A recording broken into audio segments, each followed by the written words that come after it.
Rocky Top Insider presents the RTI Rim Runner with Bob Baskerville and Ryan Shumpert.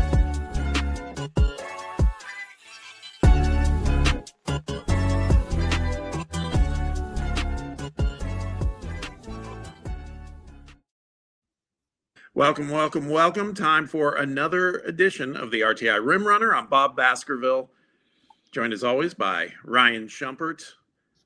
Ryan, you getting ready? It sounds like we're going to get hit with weather again. Yeah, we'll see. I think a healthy bit of skepticism after last weekend, but more modest projections this time. So I guess it is a little bit easier to believe we're gonna get what they're saying.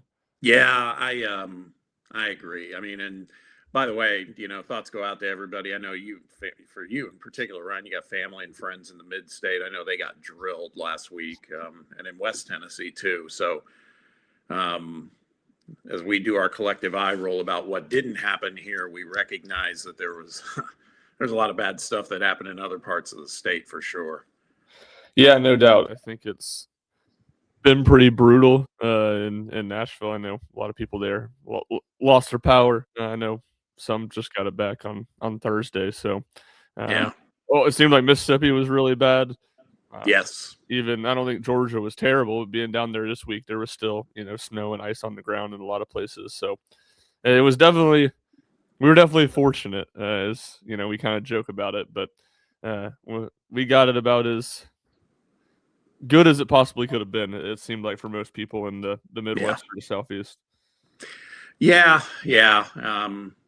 I can deal with a little bit of snow. This cold stuff is I grew up in it too, but as I've gotten older, I have little tolerance for it, man. It really drives me nuts. Yeah, no, I didn't grow up in it. I got no experience with it, and you get to like the summer or something, and you're like, yeah, I could handle the cold or something like that. I could do a winter in the north, but then I get like a week of it being 25, and I'm like, no, I don't think I actually could. Exactly. Well, we're ready for it, whatever may come weather-wise here. But as far as our show goes, we've got a good one for you today. A productive and significant road swing for the Vols is in the books, and I think it leaves us with a different view of what this team's ceiling can be. That said, an important pair of home games awaits, and the question is, can they build on a 2-game winning streak? We'll discuss that and what we think needs to happen to keep the momentum. Big game coming up with Auburn this weekend. And then as we close in on February, we're going to take stock of which power conference is looking the most formidable in terms of teams that are built for deep runs in March, because there's a lot of them, man. It is a wide open field. But we'll also take a look at some power teams that may be cracking under the pressure of this gauntlet of a season. So let's go ahead and get to it. Starting off, our opening tip is Tennessee basketball. The Vols take advantage of that off week. They make some adjustments and come out and take down 2 good SEC teams on the road with wins at Alabama and in Athens against Georgia in overtime. Ryan, on this one, or these two as it were, we were talking about this last week. I was kind of curious from the perspective of Tennessee's point of view of if they didn't have a game for a week. There's one school of thought of, hey, after that Kentucky loss almost 2 weeks ago, man, you just want to get back out there and play. But then there's another school of thought that you take the break off and kind of get your head straight, work on things that are deficient. And it feels to me, based on what we saw in these road games, starting with Alabama, it feels like the Vols maybe took advantage of that time off, and because they looked, I don't want to call it refreshed, but they definitely looked retooled a little bit in how they approached those games. Yeah, I think more than anything, just kind of a reset. Like Rick Barnes had talked about earlier in the season, and then I asked about it last week going into the Alabama game. Like, he said that this is a team that practices well and has been unable to go out and replicate what they do on the practice floor consistently enough in games. So I think from that perspective, I thought, I'm not sure how needed, I guess, the open date was going to be a little bit of time off. But I do think from a just refreshing, like you said, and just resetting things after a rough start. Just kind of get their feet back under them. It was really important, and certainly it feels like we've seen this Tennessee team do a lot of growing up in these last two games. Not just the fact that they picked up 2 road wins, but um, the way they handled themselves. They took some punches in both those games on the road, and in SEC play this year, well, just the whole season when they've gone on the road and taken punches, they've struggled to fight back. I guess they fought Yeah. back a little bit against Syracuse and were unable to get the job done in the end. But you've seen this team. Yeah, I don't know if I necessarily want to say not have fight, because I don't think that's necessarily it. But just a young team that hasn't been ready to respond when things go against them in tough environments, and you saw that change for them these last 2 games in Tuscaloosa and Athens.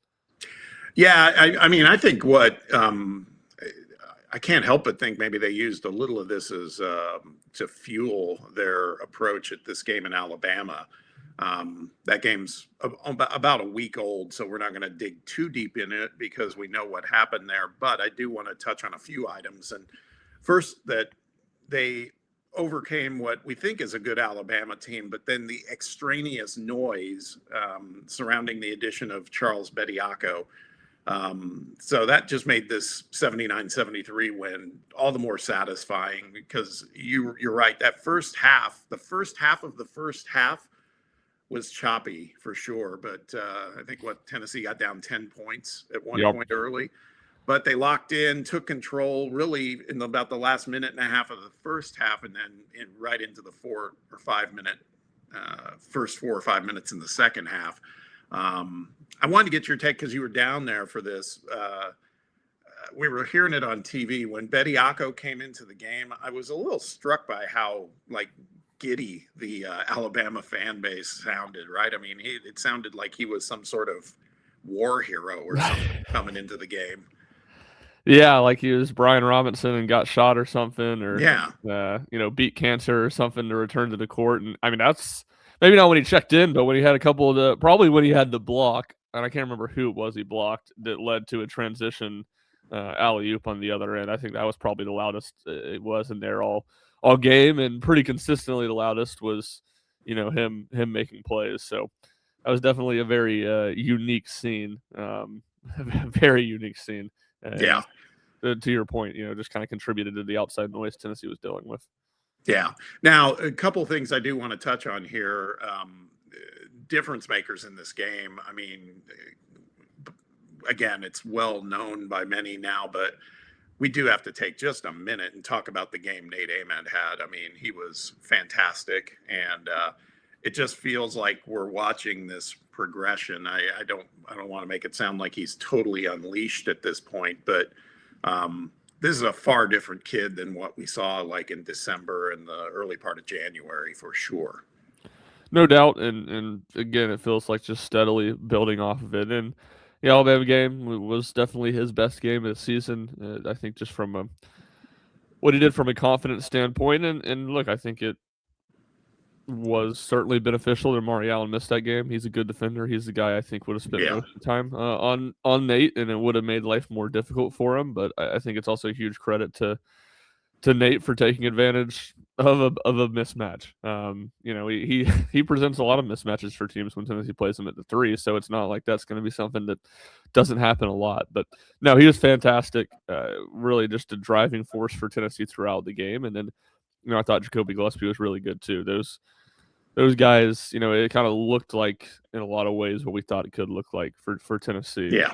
Nate Ahmed scores 29 points. Jacoby Gillespie scores 24 points. No one else scores in double figures. So we saw that a little bit against Rutgers. Obviously a much easier game that was 20 points by halftime. But that was really the only time we'd seen it like that this season. And then it was a little bit that way against Georgia too, though not as dramatic. Good performances from, Estrella and Boswell on the offensive end too. Yeah. A couple of intangibles in that Alabama game, and one that I think carried over into the Georgia game. We've seen 2 games now where JP Estrella is playing really significant minutes, because before the Georgia and Alabama games, where he was in the 20s and even 30 minutes against Georgia, before that, he went 3 games, Ryan, where he was barely getting double-digit minutes on the floor. So they made some sort of decision during that off week, right, to get him better integrated into the lineup, and it seems like it's paying dividends. Yeah, it was. I think Rick Barnes said it. Rick Barnes said that this was the starting lineup they envisioned before the season. Moving Estrella in there at the fourth spot besides Felix. I think he has not directly said this, but the read I got on it was kind of, we're not getting what we want from Jalen Carey or Dwayne Brown either. Let's give JP. We think he's the guy that has the highest ceiling. We've thought going into this year that our best team would be with him on the floor besides Felix. Let's just give him a little bit more leeway. And yeah, I mean the Alabama game. I didn't particularly think he played great for about 35 minutes, but then he had some big Yeah. rebounds and some big plays late in the game that were very important. And then he builds off of that with by far the best performance of his career, given the competition against Georgia, and made some just big shots, big time offensive rebound. The first overtime possession and finished it, and then a bucket on the next one. So I thought he had some really timely ones. Again, a good matchup. A Georgia team that's very bad rebounding wise, and he feasted, I think, 7 offensive rebounds. He feasted on the glass. He feasted on his size advantage, but again, that's what he's going to have, those advantages some nights you just want to see him take advantage of it and build some consistency. See, he doesn't have to have 17 and 9 every night, but can he be solid defensively? Can he be better on the glass and just be the offensive player that he is? Because if he's out there playing 25 minutes, and he's playing, he doesn't have to be going off, but he's just playing like he's capable offensively. He's going to score in double figures or close to it most nights. Yeah. Last thing I want to touch on in this Alabama game, because I want to get your take on it. We all saw it. It was a significant and uncharacteristic decision by Barnes to Bishop Boswell got 2 fouls pretty early in the first half against Alabama. So as it goes with a Barnes player, he sat, and but lo and behold, after that, what I think with like 9 minutes to go in the first half, Rick reinserts Boswell with 2 fouls. Bishop also scores 7 points in a row. I mean, it was kind of a big moment and an unexpected one. I can't remember a moment where Barnes has done that before this game. Do you, Ryan? Not this season. He's done it some in past years. He's become a little bit more flexible with it, but obviously the more dramatic ones, are the ones that go the other way. I'll probably always think of the game at Vanderbilt last year when Zakai was the best player on the court for the first 12 minutes of the game, and That's then right. he gets his 2 fouls and sits, and that game starts to get away from Tennessee to end the first half. But I think it's a credit to Barnes. It just had to be done. He said it as much after the Kentucky game. He was asked about, because I think at Florida, Boswell got 2 fouls around the time that Florida took control of that game late in the first half, and Jacoby obviously had the 2 fouls against Kentucky and Tennessee. It wasn't as dramatic, but limped into halftime a little bit. And Tennessee, with those 2 guys especially, like, they just don't have the other pieces in the backcourt to really, Boswell for 3 or 4 minutes I think is fine. But Jacoby for more than a couple minutes, it's a tough ask. I mean, if he gets 2 in the first 5 minutes, he's obviously not going to play 18 minutes in the first half, but you got to try to keep him in there in spurts. And then Bishop even for long periods. And Troy Henderson's out in that game. So if Bishop with foul trouble, that led to Ethan Berg having to get some backup point guard minutes. That did not, a backup point guard minute. And that was a minute because it didn't go well. So a good move by Barnes. I think one he needs to do with those 2 guys, especially kind of because of the lack of depth. And then certainly the Boswell shots, that was significant in the game, and also, funny. I imagine if Nate Oates was drawing up shots he wanted Tennessee taken, it was Bishop Boswell mid-range jump shots, and he knocked down 2 on back-to-back possessions. Yeah, exactly. You mentioned Gillespie. One thing I want to add anecdotally is we had Coach Greg Polinsky on the radio show yesterday. And I posed the question to GP about with Jacoby. And Jacoby, obviously, we don't win games without Jacoby, but there's been some moments, and, he's actually curtailed his turnovers these last couple of games. However, in each of those games, there's been a turnover that happens that is late in the game and kind of like one that just pisses you off, frankly, when you see it. But I also said to GP, I go, I just can't help but think some of it is there's so much on that guy from the standpoint. It sometimes feels like he's playing the one and the two, and the minutes he plays. And again, to your point, what you said a moment ago, Ryan, that we just don't have much depth there. And how does Tennessee plan to address that? Because right now, like you said, Troy Henderson's out. Ethan Berg has just been just a non-starter in, well, I mean, not even that's just a term, a non-player, right? Been bad. And, Yeah. Very, very bad. And Polinsky said, he goes, it's a top priority for us. We're trying to figure it out. I noticed Nate's bringing the ball up a little more from time to time, which helps, but he understands, and which means Barnes understands, they've got to get just a couple of minutes of downtime for Jacoby, because I think sometimes that's what's happening at the end of these games, man. He's just, getting tapped out, and because he plays so well, but then some of these turnovers are just almost inexplicable. No, I agree, and some of it you get in these late game spots, and he's handling the ball for 30 seconds against pressure on a possession. And I thought, especially at Georgia, I did not think Tennessee did a good job of being organized in late game possessions at all, and getting into what they wanted to run until far, far too late, and just not making Georgia defend for a long period of time. So, look, I do think they've done a good job of getting him his breaks at different parts. He played, I believe it was 39 minutes.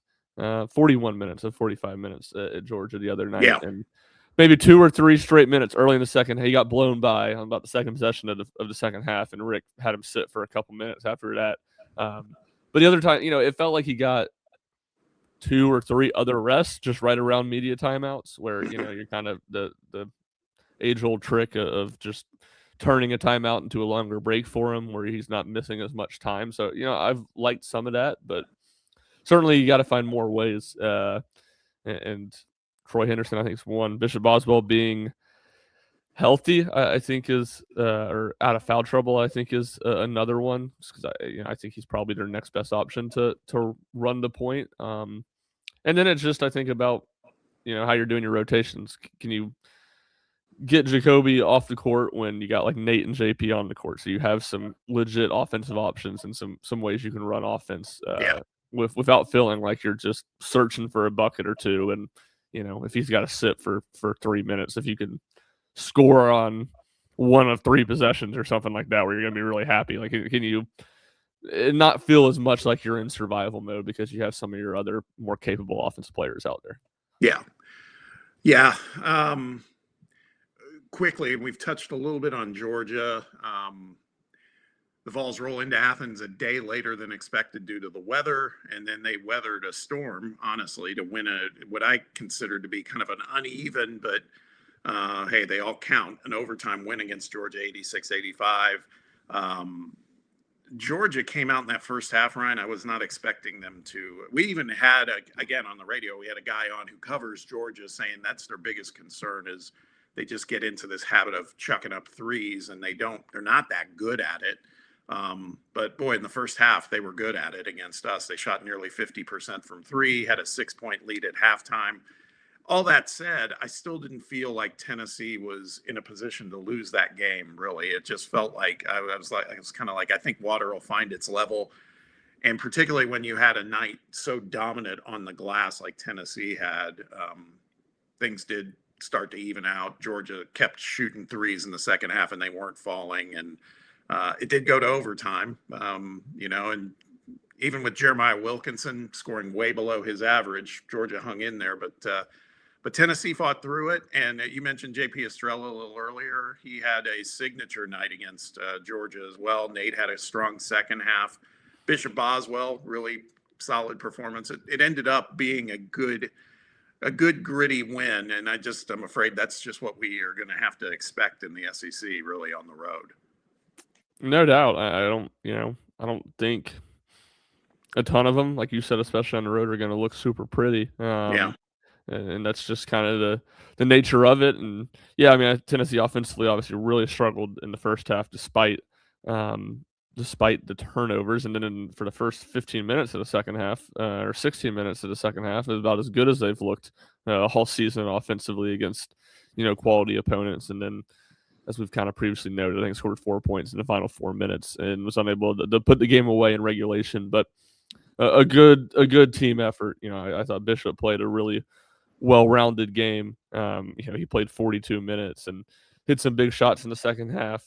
JP was really solid, as we've mentioned, and gave them a big boost throughout the game. And with Nate, I thought in some ways what he did was as impressive against Georgia as it was against Alabama. He starts 1 of 6 in the first half, has only made baskets on a dunk. Did not. A lot of his misses were well off. It felt like, all right, this might be what you see when he kind of takes a step in the wrong direction after his best game of the season, struggles to maintain that consistency, and then goes out there in the second half, scores 14 points, was really a big part of Tennessee, down 6 at halftime, and went on a run. Even less a run, but just really controlled the game the first 10 minutes of the second half. Yeah. He was a big part of that, and then hit a big 3 in overtime that put Tennessee up by 5 with maybe 3 minutes or 2.5 minutes to play. So I thought in a lot of ways the mental toughness and just the staying with it. We've talked about at times he just kind of disappears in these games. It never felt like he disappeared, and even when he wasn't scoring or playing great in the first half, it didn't feel like he was shying away from shots. He just kept playing confidently and started to get a shot to go in the second half, and turned into what was, I guess, 5th straight, really strong performance. Yeah, I feel like I don't know. I don't want to get too hyperbolic, but I do feel like we saw maybe a little bit of growing up for this team this past week, from the standpoint of we've been so spoiled in the past couple of seasons with such tough-minded, like, mature leadership guys, right? Culture guys. It was a couple of seasons back, you had Josiah Jordan-James and Santiago Vescovi, and then last year, obviously, Jemai and Zakai, who were on the team 2 years ago, right? And it felt like this year, it's like, are we just tough enough, like, mentally to kind of get through some of this stuff? And again, I feel like we saw some of that. I think it's a work in progress for sure, but if we can get that part right, there's parts of this team that are just downright dominant. We talked about it briefly. 52-27 edge on total rebounding, 26-7 in the offensive glass. You mentioned JP a little earlier with 7 offensive rebounds against Georgia. Same for Felix Okpara. So each of them by themselves would have matched Georgia's total output on the offensive glass for the game. I mean, it's pretty impressive. And I have one little stat to share that you may or may not have seen, Ryan, but I want to give credit to Max Barr with Southeastern 16, who threw this out. And of course, there's a lot of season left. But at the moment, Tennessee currently has the 4th highest offensive rebound rate in the 2000s, 4th ever. I mean, and we know those guys are good on the glass, but I mean, they're operating at a pretty elite level for the most part. Yeah, no, it's funny. I literally just gone to pull up Max's tweet when you started talking about the offensive rebounding, but no, I mean we've talked about it all season from early on, from the preseason. I've said that's probably going to be the greatest strength of this team when you just look at how the roster's built, and that's certainly been the case, and it probably won't remain quite that high, but it's 42.4% in SEC play, so it's been really good in some of those. Out of conference games against quality opponents too. So it was a great matchup for Tennessee there, and I think you give them credit. Some bad turnovers, some ugly turnovers late in the game, so you don't feel like it was as great. But 12 turnovers against the Georgia team that forces a bunch when you have the turnover problems that Tennessee has, it doesn't feel like the end of the world. It didn't feel like a killer, and Tennessee, because of that offensive rebounding advantage, without just having an overload of turnovers, they took 10 more shots and 5 more free throws than Georgia, and that's how they won the game. They shot 7 percentages worse from the field than Georgia did, but they won just by volume of shots. It's a good formula if you can rebound, which obviously Tennessee can, and then if you can take care of the basketball, which is a little bit more often on for Vols. Yeah, it doesn't hurt either when your 2 guard I would have never thought by this point in the season that Bishop Boswell would have Yeah. 2 double-digit rebound games, but he had another one against Georgia. And again, just all the little things that guy does, it's really difference makers. It's interesting. And he's shooting it well from three now. I mean, Yeah, he has been all season, but it's just large enough of a sample, and I'm sure it's I think he's shooting like 56% or something like that.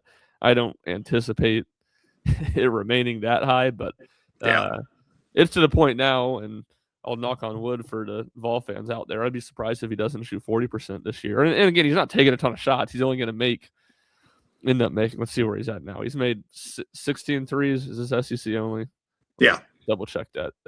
Yeah, he's made 16 threes this season, so he's only going to make like 40 of them or 35. It's not a huge number, but he's a guy that if he's open, and Georgia did it some the other night where they just weren't making a huge emphasis on closing out, he can hit those shots. Like, you can't give him the treatment that a lot of teams tried to give Jemai Meshack last season, and Jemai made him pay at times too. So that's that's a big. We talked about that two spot in the offseason. You want someone that can defend and knock down open shots, and Bishop's been that. And it's interesting just looking at Tennessee's conference only stats, offensive stats. They've been very bad. They're 9th in SEC play in adjusted efficiency, which is funny enough better than they've been defensively, where they're 10th. A lot of red on this offensive side. Worst in the conference in turnover rate, 12th in 2-point percentage, 15 in free throws, 14th in block percentage. First in offensive rebounding, no shocker there. Second in getting to the line. So even though they're only shooting 66%, they're doing a good job getting there. First in SEC play with a 36% 3-point percentage. Now they're taking the least amount of threes by percentage, but they're shooting pretty. It's just consistent too. Like, you just go through it with Tennessee. There has not really been a game where it's like, oh, they've just exploded from three, but they've just been, for the most part, pretty solid. 9 of 23 at Georgia, 6 of 18 at Alabama, 8 of 19 at Kentucky. Probably their worst, 6 of 24 at A&M. They did not shoot well that game. 6 of 15 against Texas and Florida, 5 of 13 against Arkansas. They've just been, again, it's not going to be a huge source of offense, but they just don't feel dependent on it. You feel like you know what to expect from Tennessee's perimeter offense each night, which has given them a level of consistency, and why, when they take care of the basketball, they've been pretty solid offensively. Not great. They don't have a super high ceiling or a ton of firepower, but it does feel like a higher floor on that end of the court. Yeah, and so quickly, I'd love to get your thoughts on that, because, again, everybody's talked about it. I've been guilty of it too, saying, I don't know, we're a shooter short, right? I mean, there's been that talk, and it's like nothing's going to change, right? I mean, No. that's the roster is what the roster is. So, and we don't have to tell the coaching staff that, they know it. But you bring up a really good point, that the fact of the matter is, we're not going to be a team dropping, 35 plus 3-point attempts. That's just not who we are. And so if we can just get the interior play just a little more efficient, it's very different than what we've seen with the last couple of Tennessee teams, because we had, Connect and Chaz Lanier and even Jordan Gainey. We don't have that as much this year. Gillespie's really good at the three, and we're seeing Nate hit a few more. I'm kind of over that narrative, because there's nothing we can do about it. We just got to work with what we've got. Yeah, for sure. To me, it feels more like they're just a guard short than a shooter short. Someone that can create a little bit, have more options if you're not getting the production that you want from the front court, and you can play Nate at the 4. Like, I know that's something a lot of fans have wanted, and I would probably still like to see a little bit more of it than Tennessee is showing. But a guy that you kind of just have 1 or 2 lineup combinations of 1 through 3 you can use with that, because you just don't have enough. You don't have enough guards that you can trust.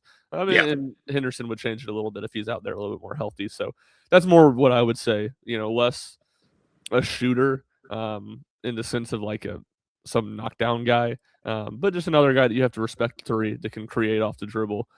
It can give you more options, because if you're going to play that lineup right now, it's like Jacoby, Bishop, Amari Evans. Like, those guys are going to be playing, and Bishop and Jacoby are going to play a ton of minutes anyway. But it's going to force a freshman and Amari Evans to play a ton. It feels like, because Amari Abram played 3 minutes at Georgia the other night. He played a little bit more. He got 10 minutes at Alabama, but it feels like Evans has kind of emerged as the top guard off the bench to me, as we're almost at the halfway point in SEC play. Yeah. So moving forward, Vols are now 14-6, 4-3 in SEC play, so they're above water now, tied for 7th in the standings, but only a half game out of 4th place. In all the metrics like that matter, Ken Palm, Torvik, etc., they're up in the 20th range on Ken Palm, 19th, and Torvik 20th, and Evan Mayakawa. So the one question I have for you, Ryan, and of course I'm sure it's simple enough, is Tennessee rose to 23rd in the net, and now their quad 1 game record changed. It swung from 2-6 to 4-4. So that obviously means, did a couple of those losses move to quad 2, I guess? Yeah, I guess so.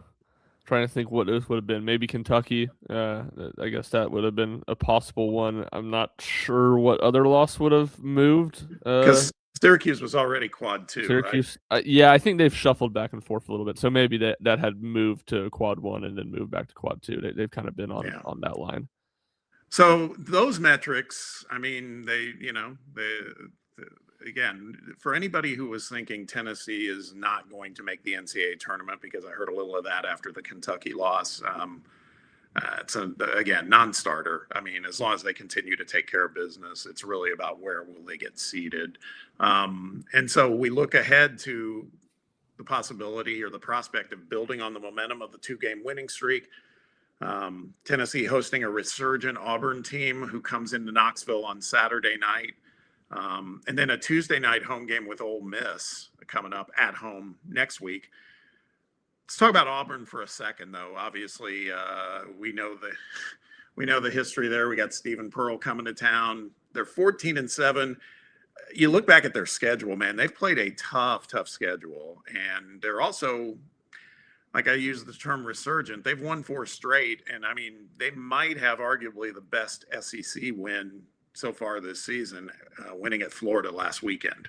Yeah, I think they do. I mean, that was really, really impressive to go on the road, and they were down by 7 or 8 in the first half against Texas the other night, and really won probably by more than, I think it was a 6-point difference is what it ended up being. I mean, they were up by 10 in the second half. So a team that's starting to figure some things out. It feels like is playing about as well as anybody in the SEC. So it's going to be a tough matchup. A team that does a lot of the same things that Tennessee does well. They're 10th nationally in offensive rebounding, and they combine that with doing a good job of taking care of the ball. I think not to the extent you think with Tennessee, but with Auburn teams, you typically think of really good defensively, and offensively, it's kind of a little year-to-year, really reverse case here. This team ranks 9th in adjusted offensive efficiency, 74th in defensive efficiency. So they're not massive on the front line, but they kind of like Tennessee. They got a 6'7" dude and a 6'8" dude starting at the 3 and 4 spots, and Keyshawn Hall, who's one of those guys, is he's been probably the best wing in the SEC this year, and certainly has been really, really good as of late. 31 at Texas the other night, 24 at Florida on Saturday. So he's kind of been the one consistent guy. Tahad Pettiford's probably the guy Tennessee fans will remember, who was a freshman who started on that Final Four team last year. He's really kind of been extremely inconsistent. Really, the only consistency has been Keyshawn Hall, and then it's kind of feels game to game with a supporting cast of guys, a lot of guys that are capable of having a big night on the offensive end in any given night, but you just don't really know exactly what to expect. Yeah. I think it's going to be a very interesting game. Tennessee, the early, I think 6.5 point favorite is what I've seen. And this is a big one, I think, because Auburn's kind of in that same strata as Tennessee right now, just right outside the national rankings, but, likely a tournament team and, just fighting for, just to get better position come March. But that'll be interesting. Ole Miss, I don't know a lot about them, Ryan, except I saw they're like 73rd in Kent Palm. I mean, I just always worry about a Chris Beard team. Yeah. Am I overthinking that one, or? At home, I think so. Yeah. If this was on the road, I would, it'd be a game I'd be concerned about, because Ole Miss in flashes has been good. I mean, they did win that game at Georgia. They beat Missouri. and like you said, Chris Beard, I feel like is good. Well, maybe not as good, but he's a really good coach. Yeah. But at home, I don't worry, and really, just an Ole Miss team. I would guess. I was about to say it, then I saw someone that really backs it up. I was about to say I think they've been maybe the most disappointing team in the SEC. Others might say Kentucky. Yeah, that's probably fair, just for how much they spent on their roster. But preseason KenPom, do you have any guess of what Ole Miss was, or any range of guess? See, you always get me on these because now I don't know. Am I thinking it should be lower than they are or higher than they are? No, it's just disappointing in that range of thought. Okay. I don't know, like 40? 24. Oh, That's what I would have guessed, like 40. Yeah. I knew they, they're 73 right now. I knew they were a lot better than that in the preseason, but Wow. this team has not clicked. Some talent there with Malik Dia, AJ Storr, obviously, who is the Yeah. is the transfer portal to a T. AJ Storr is for 4 years. America's guest, AJ Storr. Yeah. He was great. Tennessee saw him 2 years ago at Wisconsin. He had an awesome year that year, and I think played well in that game that Tennessee won up in Madison, but has not been able to recreate the magic at Kansas last year and Ole Miss this year. So that's a game. All I'd say, that's a game I think Tennessee will win handedly. So that's a good segue into, those are two games. Say Tennessee can win those two. Big game next Saturday at Rupp, and the way this series goes with Kentucky and Tennessee, it wouldn't surprise me a bit to see Tennessee play better than they did against Kentucky at home. But we'll never know until it happens. But you look at those games, so those three, and then the three that follow that, Ryan, I mean, it feels to me like those are favorable matchups. So is it realistic to believe, starting with Auburn and ending with, I think, Oklahoma, that 6-game span, is it, again, am I sheeping it up saying Tennessee it could go maybe 5-1 there, or is 4-2 more realistic? No, I think 5-1. That Tennessee should go 5-1. Mississippi State and South Carolina are the two easiest road games Tennessee has on their schedule. That's a game Tennessee should win in Starkville, and I expect Tennessee they should not lose to Ole Miss, LSU, or Oklahoma at home. Those should all be, to me, comfortable wins. And Auburn's not an easy game at home, but I'll say it. I think 6-0 is more likely than 4-2. I think Tennessee's got a better chance of winning in Rupp than losing at home. And both those games are 100% losable. But to me, Tennessee should not drop either of those games, and Tennessee should not drop both of those games, and Tennessee should not drop, any of the other four. Look at you. It's usually the other way around. I'm usually This is the easy stretch of the schedule, and a lot of it, to me, it's as simple as you got 6 straight games and 4 of them are at home, and 3 of those home games are probably against 3 of the 5 or 6 worst teams in the league. Like, you can lose games at home, and Auburn's fully capable of beating Tennessee as a more middle of the pack team in the league. Those other 3, Tennessee shouldn't be losing those games in Knoxville. Yeah. Well, it's going to be an interesting stretch. Let's segue over, take a little wider view here in the last part of the show to talk about some things on a national front. We're down to only 2 remaining undefeated teams, Arizona and Miami of Ohio. So here we are, nearly turning the calendar page to February.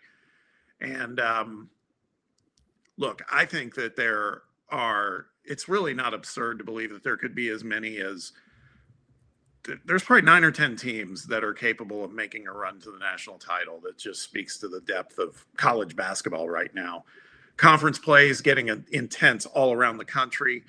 And I just wanted to take a minute, and the first part of this exercise, Ryan, is to talk about which conference appears to have the most teams capable of a deep run in March. Because last year, you might have argued it could have been our own SEC. This year, I'm not buying that. I think you look at the Big Ten. We'll start there. They literally have 5 teams that are in the current top 12. Now, Purdue, we're going to talk more about them in a moment. Purdue is going to slip in the rankings, but between number 3 Michigan, number 5 Nebraska, number 7 Michigan State, number 9 Illinois, and like I mentioned, number 12 Purdue. I mean, that is an upper tier that's it's pretty tough to compete with. Yeah, no doubt. I mean, to me very clearly feels Big 12 and Big 10 are on pretty even footing. Is it in terms of the top of the conference? Maybe the bottom of the Big 12 might be a little bit better than the bottom of the Big 10, but Yeah. you look at, to me, Illinois, I'm buying all the hype on. I've liked them all year. I think it's been impressive what they've done the last week without Kylan Boswell, who's set to miss a couple weeks, winning in Mackey, and then follow that up last night with a win over Washington. We know what Michigan is. Michigan State, it doesn't feel like they have national title content. They don't feel like a national title team, but they're really solid. And, Tom Izzo in March, you're certainly not ruling out a Final Four run. And I guess to me, the question then becomes the Purdue and Nebraska tier. I think Nebraska is still very much worth their weight. Losing their first game to Michigan on the road close, no shame in that at all. I think, and it's not that my concern is that they're not legit, because that's not it. My concern is they don't have guys that have done it in the NCAA tournament. I mean, the program hasn't even won an NCAA tournament game. So when you're talking about making the Final Four, it's not impossible, but it's harder to see that. So I guess I would say, as we'll lead into the next part of the conversation, I would side with the Big 12 more in this debate. I kind of trust some of those teams. Some of those teams feel a little bit more well-rounded to me at the top. Yeah, I mean, you look at the Big 12, you got obviously Arizona #1 and Iowa State, Houston, Texas Tech, BYU, and then possibly a sixth team. Kansas is the one that would not surprise me. It's all about Darren Peterson's availability, because they're very, very different when he's on the floor with them. But I mean, Kansas could be a Final Four team if he's healthy and playing the way we know he can play. Yeah, no doubt. And I think, it's the big if here. Like, it's not like they've just been playing it cautious with him. Like, obviously it's been so long that it's a weird situation. But what I would say is the fact that they've had to play so much without him, I just think you've seen other guys grow up, and other guys, when you watched them real early in the season, and even when you watched them, I think Tennessee fans will say typical here. To me, that was kind of the start of the game. You saw them start figuring some things out without him, because early in the year it felt like it was Darren Peterson and everybody else. But Melvin Council, who played great in that Tennessee game, he's emerged as a legit option offensively.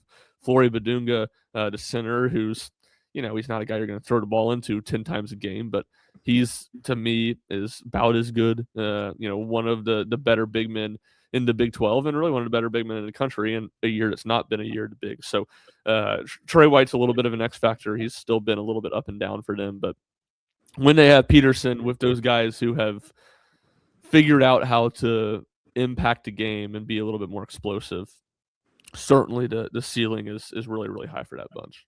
Yeah. Moving to the ACC. The ACC, far better conference in terms of its depth than last season. That said, it still feels like Duke and everyone else, right? I mean, there's a bunch of ranked teams, North Carolina, Virginia, Louisville, and Clemson. But I'd be hard-pressed to imagine an ACC team besides Duke getting to the Final Four. I don't know. North Carolina has flashes, but I just feel like they're still inconsistent. Completely agree. Yeah, it would be surprising to me if anyone other than Duke makes it. I mean, I think Virginia is the second best team in that league, and would not be surprised me in the slightest if they make it to the second weekend. And UNC has like you said, the potential. They have the higher ceiling, a little bit more explosiveness offensively, but the defense has been super inconsistent. And you just look at it; they've had a little bit of Tennessee. They got the huge win at Virginia last Saturday. But they hadn't won an ACC game on the road before that, and Stanford and Cal being two, but it was not exactly juggernauts. So need to see. They're a team that I feel like could change this narrative by the end of the year, or at the end of the regular season. But right now, I need to see more for them before I truly feel like they're a Final Four contender. Yeah. And then the SEC, and you can fact check me on this because I know you comb this stuff better than I do. But I believe, doesn't Ken Pom have the SEC ranked still as maybe the top conference out of all the power conferences? To me, it doesn't feel that way at all from the eye test perspective. I mean, got good teams, obviously. and we're comparing. Maybe I'm guilty of comparing it to last season's SEC, which was just absolutely, a flamethrower of a conference. But when your highest ranked team is number 15 at Arkansas, you have Vandy, you got Florida, Alabama, and then a bunch of other teams, including our own, and Texas A&M. Is Texas A&M legit? We talked about Auburn. Auburn's had some moments. Do we see any team really Final Four capable? I mean, we talk about Florida, but and I know I'm with you thinking Florida's still probably the best team in the SEC, but I still feel like their guards continue to fail them at times. Yeah, I agree. Look, I would say Arkansas, Florida, and Alabama I could all see, making to the Final Four. I think it's feasible, but you always say that Final Four compared to national title. Do you have confidence of them to win a national title? To really think that? I don't see that with any team. Where if you look at the Big Ten and Big 12, you have multiple teams that you're like, Yeah. they not only could get there, but it would not surprise me if they win. But the net ranking thing, I mean, or the top conference thing, it's just from a depth standpoint. I mean, there's only the lowest team's 87th in the SEC. No one, only 2 teams lower than 70. You look at the Big Ten, 1, 2, 3, 4, 5, 6. 6 teams lower than 70. Big 12, 1, 2, 3, 4 teams lower than 70. So it's just a bottom of the league thing, I think. Yeah, I got you. And we didn't mention the Big East because it feels like the Big East has got one team, and that team's very capable to win the whole thing in UConn, right? But I mean, again, I know St. John's has climbed into the rankings, and there's some teams that play good ball, Creighton, Villanova, but it just feels like that more than any of these conferences is one team and then everybody else. No doubt, and even that one team, I mean, UConn, they haven't lost a game, so it's hard to say they're struggling, but they're not exactly running away with things. I mean, they've fallen all the way to 13th in KenPom. They were 6th on January 4th, so they've played a lot of close games against not so great teams, essentially. Yeah. And it feels like they have a lot to figure out about themselves before March. Yeah, it's fair. So we talked about some of the teams we think that could ascend. Given the high level of competitiveness in all of these power conferences, we're also seeing some teams that are showing, in some cases, uncharacteristic signs of breaking down. So one of the things that we wanted to talk about was playing a little bit of a concerned or not about a few teams. And Ryan, the one I would start with was the first conference we covered, and we mentioned them in passing, and that's the Big Ten, and that's Purdue. Just as a reminder, they started the season as the preseason number 1 in the AP Top 25 poll. They got crushed at home in December by Iowa State, and we kind of took that more as an assessment that, wow, Iowa State looks really, really good to do that to Purdue. But more recently, Purdue's lost 3 straight. They've lost to UCLA, to Illinois, and to Indiana. UCLA is, I think, better than their record. And it was at Pauley Pavilion, so that I was like, okay, that I get it. That happens. Illinois, I mean, they had to endure Keaton Wagler, who, if he plays like that, I'm with you about Illinois. They're definitely Final Four capable. But then they lost to Indiana at Indiana the other night. And Indiana is not a terrible team, but they're still a team trying to find themselves too. And the other thing about Purdue is they're banged up, man. Braden Smith's been hurt. Trey Kaufman-Wren's been kind of gimpy all season long. They're not that deep to be able to sustain that. So Purdue, Ryan, I want to ask you concerned or not about them? Yeah, well, I mean, all these things, it's compared to expectations, but you're talking about a team that came to the year with aspirations of winning a national championship. Definitely concerned. I just don't see it with this group, and it wouldn't shock me if they make the Final Four, but I also wouldn't pick that right now either. And you look at these last 3 games, it's an oversimplification, but a lot of it, as much as Fletcher Loyer has been bad. He got benched the final 15 minutes of the game against Illinois, played. He scored 5 points against UCLA, 8 the other night against Indiana. Even going back before that, he scored 7 against USC. Like, the guy that you thought was the third head here of this Purdue team is just not playing like it. He is not playing at very high levels, and I just don't quite see enough punch. To me, it feels like, and this is more watching. I watched a good bit of the UCLA and the Illinois games, and then I guess I really watched a lot of these last 3 games. It feels like they are at their best right now, or they're dependent on Braden Smith scoring. Like, they need him to be more aggressive as a scorer, and I don't think if Braden Smith, not that he can't go out and score 20 points on any given night, but if you're talking about a team that's going to win the national title, I think Braden Smith needs to be more facilitator, more pass first point guard. I mean, that's what his style is. So that's kind of where I'm at right now with Purdue. I'm with you. I think that they've got this Oscar Clough, who is he can be really impactful, but in that Indiana game he disappeared. He wasn't even out there, and I've seen this happen from time to time with Matt Painter, where it's like he's got a couple bigs between him and Jacobson and obviously TKR, but sometimes I don't even see Clough on the floor because, I don't know if it's because he's too slow or whatever the case may be. It just feels like, that term gets thrown around a lot these days about roster construction around a lot of teams. All of a sudden I look at Purdue and you're right, Fletcher Lawyer, I didn't even think about that, but that's a great point that he has underperformed as well. I just don't, they're relying too heavily on Braden Smith, and as good as he is, I just don't think that's enough. I really don't. So I think we're both aligned there. I'm concerned about them. Their second weekend team, I could see that for sure. For sure. But beyond that, I'd say anything is, it wouldn't surprise me if they end up in the Final Four, but I don't have a whole lot of confidence that they'll be there. Yeah, and I mean, just to that point, this grading is kind of on the realm of number 1 team preseason, team that had, title aspirations. That's right. Louisville is also on this list. They started out the season well situated near the top 10. I think they were preseason 11. Got off to a 7-0 start. Since then, Ryan, they've gone 7-6, and then the latest litmus test, they got absolutely run off the floor at Duke a few nights ago by 30 points. Now, Mikel Brown being out didn't help, but he's back now, and I still feel that they're scuffling. I feel like we've just discovered a lot about Louisville, their whole 5-out approach.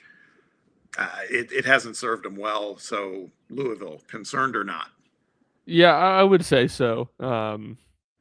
It feels a little Josh Heupel-esque. Like, it feels like they can really overwhelm teams that aren't as good as them, but when they play teams that are more well suited, like they've just struggled, and they don't have any consistent inside game, really, and not a ton of size. So they've been very shaky defensively. And you just look at their resume; their best wins probably Indiana on a neutral, Kentucky at home. I mean, an ACC play, their wins are over California, Boston College, Pittsburgh, Virginia Tech, home Virginia Tech. So to me, it's a team that I'm sure had Final Four aspirations. I didn't necessarily ever see them or feel like that was for sure the case, but this is a team that I'm starting to, I don't. If you made me pick right now, I would have them losing in the first weekend of the tournament. I just don't see enough consistency from them. I'm with you. I was just going to say the same. I could see them maybe winning one game in the tournament, but then after that, I mean, they could be out. I'm concerned's not even the right word for me. I'm kind of down on them at this point. I mean, they're just they're going to have to win a few meaningful games to show me more. Going to the SEC, Alabama. They started the season with a tough non-conference schedule, which is kind of a Nate Oates calling card. He always, they never shy away from anybody. They had some big wins over St. John's, and boy, the win against Illinois will probably, that's going to prove to be very impactful for their resume. But lately, the Tide's 3-3 in their last 6. I see real vulnerabilities, including I don't care about Bediako being there. They still have a weak interior presence. That just is who they are. And the whole age-old thing we've seen for years now, when the threes falling, they are something else. When the threes aren't falling, they're something else. They're not good. I don't see them adjusting. That's the biggest thing I see with them, Ryan, is what's your pivot play, when they can't hit the three. And I don't know if they've got it. I don't know, but that's my 2 cents. So Alabama with you, Ryan, concerned or not? Less concerned, and maybe just Okay. because I've just been lower on them all season. But I will say they've been better defensive rebounding. It's still not a strength, but it's not as glaring as a weakness as it was earlier in the season. Um, Bediako really hasn't helped a ton there, but I do think he's given them a little bit better rim presence defensively and offensively too, as a lob threat. So it's a little bit of can you see them get healthy when they have everybody? And I would say, to me, people would circulate in hallways, probably the best 3-point shooter in the SEC. Amari Allen's a way bigger piece, in my opinion, for them, just because of what he does on the defensive end, as well as being a very capable offensive player. So, you know, I still think right now I would pick Alabama to make the second weekend of the tournament. And as I said a couple minutes ago, I think they still have Final Four potential. It's hard for me to see it for them to put 4 games strong enough together because they're just not very consistent Yeah. inside and on the defensive end. But, I wouldn't rule that out. But in terms of a team that was, 23 preseason and, has never been more, I don't know, in the AP poll. In KenPom, the highest they've been ranked all year is 13. So when you're looking at the realm of like a second weekend team, I'm not selling my Alabama stock there. Yeah. And all that to say, the season, a couple of seasons ago when they made the Final Four, that was not a team that I figured had Final Four chops. So again, you doubt Alabama at your own risk, right? Because again, when those shots start to fall, that's what happened for them in March 2 seasons ago, Yeah. and lo and behold, they're in the Final Four. So Yeah, that, and they got favorable draw with Clemson, who Yeah. was a 6 seed, maybe a 7 seed, made it to the Elite Eight, but they had to beat the 1 seed North Carolina Yep. in the Sweet 16. So it certainly was not, probably at best the third best team in NATO's tenure there. Yeah. But they got a good draw, and we're fully capable of taking advantage of it. Some others to monitor. I'm just going to rattle off 3 teams. I'm going to ask you which one maybe concerns you the most. It's easy to plug Kentucky in their preseason top 10, $22 million payroll. Even with a 5-game winning streak, they go out and just get manhandled against Vanderbilt. They're just not getting it done by and large. North Carolina, 3-3 in their last 6. We've talked about them. They have some upside, but they seem inconsistent. And then I would also put Florida in there, preseason number 3. And again, we've talked about the lack of consistent guard play that persists. Of course, Boogie Fland had his breakout game of the season against Tennessee. That's always the way it goes. Hasn't done a whole lot since then. Any of those teams that you're saying, I just don't see them doing much at all in March. Would it be Kentucky at the top of your list? Yeah, it'd be Kentucky. Like, I just don't. To me, they kind of are what they are. I don't think they have a super high. Their ceiling's not as high as those other 2 teams. North Carolina, I'd say, probably has maybe even the lowest floor of that group, lower than Kentucky, and Florida from the realm of I don't think they're going to win the national title or anything. But the Auburn game is kind of to me more of a blip. They've still won 6 out of 7, and not South Carolina's any good, but they beat the absolute brakes off of them on the road on Wednesday, which felt like a nice response. Yeah, and what we've said, I think we said it last week. If Ruben Chinyelu keeps playing like he's been playing, that's kind of that maybe offsets a little bit of the guard shortcomings for them too. So I'm with you on all of that. As we wrap up, looking ahead, obviously Auburn and Tennessee Saturday night, 8:30. Big games though this weekend. It starts on Friday night. Number 3 Michigan at number 7 Michigan State. Then you got a bunch of ranked teams in like BYU at Kansas on Saturday. I think SMU at Louisville. I think SMU could go into Louisville and take them down, Ryan. Yeah, I agree. That's I kind of had that thought as we were looking at Louisville a minute ago. That's a game they really need to win. Yeah, I agree. Kentucky going to number 15 Arkansas on Saturday, the Calipari Bowl. Oh man, the Kentucky fan base. I don't know what that'll be like if they lose at Arkansas. Yeah, especially if it's ugly, because it was obviously very ugly on West End Yeah. on Tuesday night. Yeah. Then on Sunday, two big ranked versus ranked games. Let me ask you very quickly, why do we know why Alabama is playing Now, in Florida on Sunday? that really threw me off, but it's an ABC game, so I imagine that was scheduled before the season, not weather related. And then I was going through and looking because I can't ever remember any games in SEC play other than Tuesday, Wednesday, Saturday, unless weather's changed it. There was another game, and let's see if I can find what it was. There was another game in late February in the SEC on a Thursday night. That again, is usually just strictly women's basketball in SEC on Thursdays and Sundays. Let's see if I can find who that game is. But yeah, do not know. A&M at Arkansas at 9 p.m. Eastern time on February 26th. This one, is obviously Florida, Alabama, more of a marquee matchup on ABC. So I guess they felt like, all right, we'll take advantage of this week between the conference championships and the Super Bowl. But no, I hadn't seen this before, and Yeah. I like it. It's good for sport. I think the Big Ten does a much better job of the SEC. They get those Friday night games like last week. They had a big standalone game on Friday night. This week, Michigan State, Michigan standalone on Friday night. They have the CBS game on Sunday at 1:00.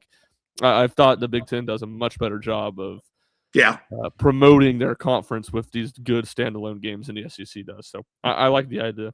Yeah. On that note, on Sunday, so you can, right after Alabama, Florida, you can check out number 9 Illinois at number 5 Nebraska at 4 p.m. So to your point, those are great matchups. Expect a lot of threes in that game, I would say. Yeah. Between those two teams, that feels safe. should be fun. Should be fun.